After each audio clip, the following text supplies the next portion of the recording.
Trinidad and Tobago is over 99% reliant on fossil fuels to power the nation. While the government has transitioned most power plants to use compressed natural gas, which is cleaner than traditional fuels, it remains a fossil fuel.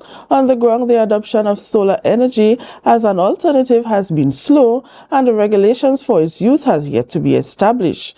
Solar power dealers call on the government to partner with them and safely guide the nation through its energy transition. In this special report published with the support of Caribbean Climate Justice Energy Transition Fellowship, we hear from reporter Kandace Jackson.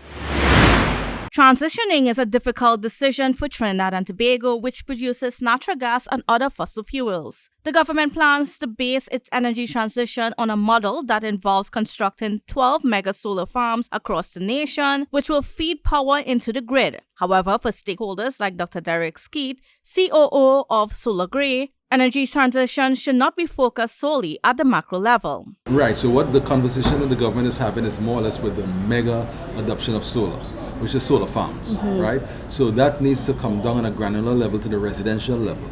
And that's where we come in, because we're not competing with anyone. We say to the government, hey, we want to be able to be a partner with you. Tax and duty exemptions are in place for solar water heaters and solar panels, but there is currently no regulatory framework to govern the use of solar-powered equipment. A policy was developed and submitted to the Cabinet for consideration in 2019, but has yet to be acted upon. As a result, solar power is primarily left to citizens, which can sometimes pose safety risks. I'm with the government on this one because safety is an issue. And I think from what we've been seeing when it comes to solar energy in Trinidad and Tobago, it's been sort of a hodgepodge. Someone gets an inverter, someone gets some solar panels, someone gets some batteries, and they put it together and say, hey, here's solar.